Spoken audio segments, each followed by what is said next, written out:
салом дӯстон, ҳар рӯз мо дар оғози видео мехоҳем аз трансферҳое ки дар роҳ ҳастанд хабар диҳем. аллакай пурратар гуфтаем ҳар яки онҳоро ва баъди расмӣ шудан ҳам шояд гап занем. хулоса ливерпул муваффақ шуд ки МакАлистер бозингари Брайтон ва чемпиони ҷаҳонро ба даст орад. аллакай муомилот шудааст ва дар рӯзҳои наздик ба таври расмӣ аз ин гузариш иттилоъ медиҳанд. дар аввал барои ин футболбоз ки дар майдони майдон мавқеъ дорад аз ливерпул 70 миллион хоста буданд. чӣ гунае ки Фабрицио Романо хабар медиҳад, чанд рӯзи охир барои поён овардани нархи бозингар ливерпул талош карда муваффақам шудааст. маълумоти бештар баъдан дастрас мегардад. акнун мегузарем ба пешниҳоди хабарҳои дигар. лайки қиматбои худро гузоред ва моро то охири видео ҳамроҳӣ кунед. дӯстон, ба наздикӣ финали лигаи Аврупо хоҳад гузашт. Рома бо сарварии Жозе Маурино соли дуюм паёпай метавонанд трофеи Евроҷумҳурро гиранд. барои ин ба онҳо лозим мешавад ки шои лигаи Аврупо Севильяро мағлуб созанд. оё римиҳо метавонанд сенсатсия карда дастаи испаниро шикаст диҳанд? тамошои ин рақобатро бо сарпарасти видеои мо ширкати 1x бозам ҷолибтар гардонед. дар он ҷо регистратсияи осон, пур кардани маблағ аз тамоми гӯшаву канори дунё, вале аз ҳам муҳим бонус то ҳаҷми $100 дар аввалин пардохт бо промокоди AMG 0777 ссилкаи бозӣ дар комментарияи ин видео.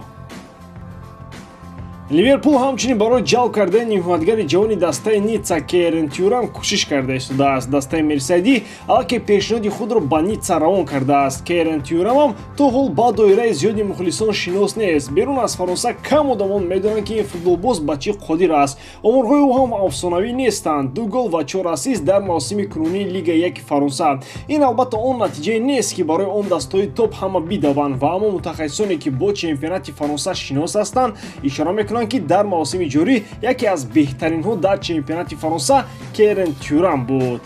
новобаста ба ҷавонии худи ин бозингар собит кард ки метавонад дар маркази майдон бозии устувор нишон диҳад. нархи бозингар ҳам аз ҳаво нест. барои ӯ Ницца тақрибан 30-40 миллион евро мехоҳад. ливерпул ки айни замон аввалтар аз ҳама нимҳиматгарро хариданист омодааст то ин миқдор маблағро пардохт кунад. ҳамчунин ливерпул бо эҳтимоли ғолиб МакАлистерро аз Брайтон ба сафи худ ҷалб хоҳад кард. барои ӯ мерсайдиҳо маблағи бештарро харҷ хоҳанд кард. гапсари беш аз 70 миллион евро меравад.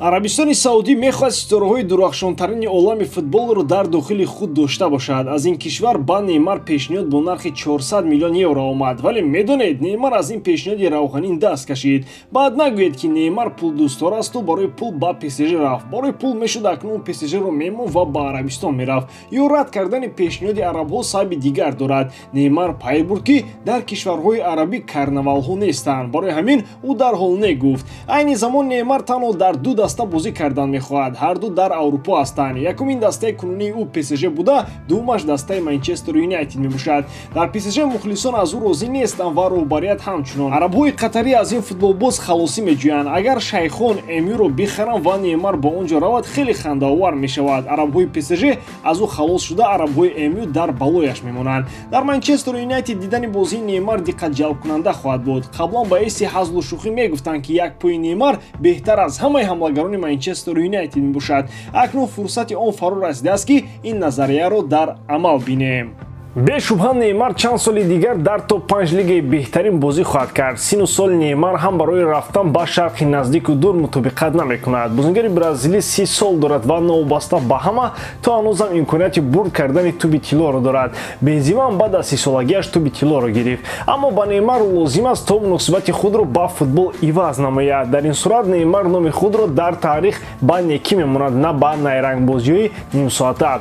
дар Англия устухонҳоро мешикананд ва гапҳои монанд ба ин ҳама стереотип ҳастанд. бори охир қоидавайронкунии дағалтарин ва шикастанҳо дар Англия миллион сол пеш буданд. аз Англия дида дар худи Фаронса устухоншиканҳо бештар ҳастанд. ПСЖ барои ҷалб кардани Мартин Эдегор пешниҳоди вазминеро ба Арсенал ва ба худи футболбоз омода кардааст. дар бозии қаҳрамононаи дастаи Арсенал дар мавсими ҷорӣ нақши Эдегор бениҳоят бузург буд. футболбози норвегӣ бо голҳо ва пасҳои худ рақибонро ҳамеша дар ғафлат мемонд. 15 гол ва 7 ассисти ӯ дар Премер-лигаи Англия тасдиқи ин гуфтаҳост. ҳатто агар голҳо ва ассистҳои Эдегорро як тараф монем, нимҳиматгари норвегӣ дар гардон кардани бозии дастаи Арсенал нақши муҳимтарин дошт. ӯ бо қарорҳои ғайриқолабӣ ҷолибии худ ҳуҷумҳои Арсеналро тавре тақвият мебахшид, ки рақиб умуман интизор надошт. Тавре яке аз мутахассис дар Англия ишора кард, Эдегор гӯё Озиле мебошад, ки формаи беҳтарини худро баргардондааст. ПСЖ ба хотири қавӣ намудани хатти нимҳимояи даста мехоҳад Эдегорро ба сафи худ ҷалб намуда, ӯро яке аз бозингарони маоши баландтарин дошта мубаддал гардонад. Бозингари норвегӣ дар дастаи Арсенал хеле хушбахт аст ва нияти рафтан ҳам надорад. Агар Эдегор дар ҳайати захиравии дастаи Арсенал мебуд, рафтани ӯ эҳтимоли зиёд пайдо мекард, вале Эдегор чӣ гуна аз дастае ки бо Сити то лаҳзаи охирин барои чемпионӣ дар Англия мубориза мебарад ба ПСЖ гузарад? Ин қадам ба ақиб аст. Танҳо барои пули калон Эдегор метавонад ба пешниҳодҳои ПСЖ розигиашро бидиҳад. Премер-лигаи Англияро ба Лигаи Яки Фаронса дар чунин сину сол иваз кардан нашояд. Марко Асенсио метавонад корномаи худро дар Премер-лигаи Англия идома диҳад. Бозингари испанӣ бо Реал Мадрид шартномаи нав имзо накард ва ин маънои онро дорад, ки ӯ боиси агенти озод аз ин тим меравад. Аз Англия дастаи Астон Вилла дар талоши он аст, ки Асенсиоро ба сафи худ ҷалб созад.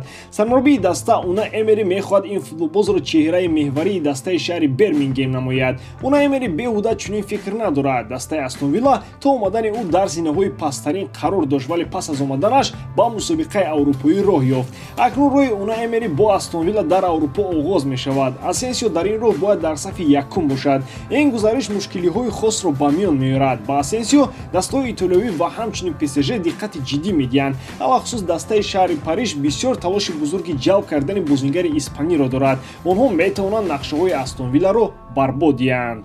Шояд Асенсио дар Реал Мадрид ба хотири он натавонист мавқеъро дар ҳайати асосӣ гирад, ки он ҷо беҳтаринҳо ҷамъ шудаанд. Дар байни беҳтаринҳо маҳоратҳои Асенсио гум шудаанд. баъзе футболбозоне ҳастанд, ки агар лидер дар майдон набошанд, бозиашон намечаспад. Шояд ба Асенсио ҳамин дар Реал намерасид. Агар ӯ ба Астон Вилла гузарад, ба ҳамаи ин шоядҳо мо посухи дақиқ пайдо карда метавонем. Уна Эмери аллакай нақшаҳои чӣ тавр истифода кардани Асенсиоро дорад. Танҳо лозим аст, ки дар Бермингем ҳама талош намоянд, то Марко Асенсио маз дастаи Астон Вилларо интихоб кунад. ба ҳамин тамом боридарам, ки иҷодкории ман ба шумо писанд меояд. лайк, комментария ва дар канал обуна шуданро аз ёд набароред. бо шумо мисли ҳар вақта Муҳаммад Гаиров. хай бародарон, дар паноҳи Аллоҳ.